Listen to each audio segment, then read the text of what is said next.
नमस्कार. अथर्व पुण्याच्या एका जुन्या फर्निचर दुकानात काम करत होता. एक दिवस जुन्या वस्तूंची साफसफाई करताना त्याला एका तुटलेल्या कपाटाच्या आत एक जीर्ण झालेली डायरी सापडली. तिचं कव्हर जाड होतं आणि आतली पानं पिवळी पडली होती. डायरी उघडून पाहिल्यावर अथर्वला दिसलं की ती ईशा नावाच्या मुलीची होती. पहिली काही पाने तिने तिच्या रोजच्या जगण्याबद्दल लिहिली होती. कॉफीचा वास, कॉलेजमधील लेक्चर, मित्रांशी गप्पा, नंतरच्या नोंदी विचित्र होत्या. सोमवार. आज मी एका लाल रंगाच्या स्कूटरला धडकताना पाहिलेला तो माणूस खूप घाबरलेला होता. अथर्वने डायरी वाचली आणि सोडून दिली. पण दुसऱ्या दिवशी सकाळी त्याला दुकानाच्या बाहेर अगदी तसंच दृश्य दिसलं. एक लाल स्कूटर आणि एक घाबरलेला माणूस. त्याला क्षणभर धक्का बसला. त्याने डायरीतील पुढची नोंद वाचली.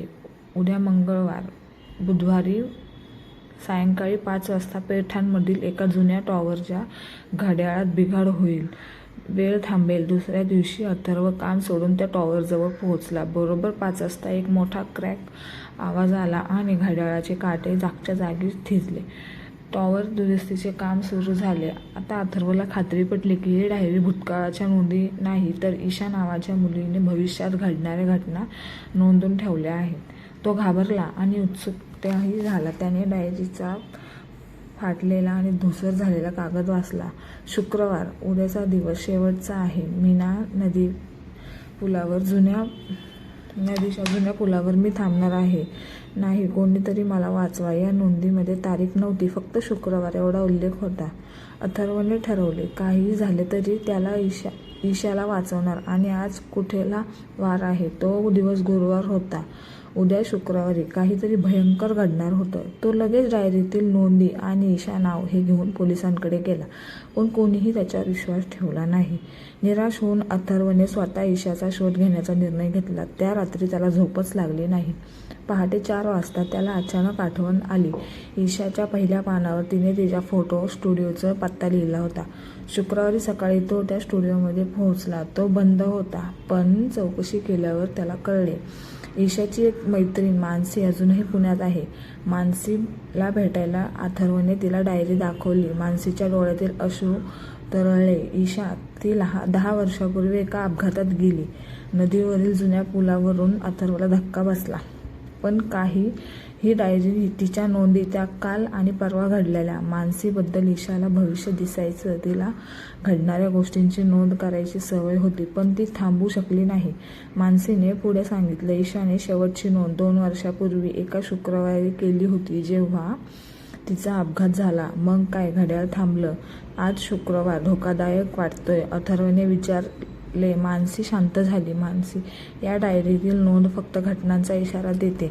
घटना कुणासोबतही घडू शकते. मानसीला भेटून अथर्व परतला, पण त्याच्या मनात भीतीचा संभ्रम होता. रात्री त्याने डायरी पलंगावर ठेवली आणि झोपायचा प्रयत्न केला. अचानक अथर्वला त्याच्या टेबलावर ठेवलेल्या मोबाईलवर मेसेज ट्यून ऐकू आली. नदीवरील जुना पूल वाहतुकीसाठी बंद करण्यात आला आहे.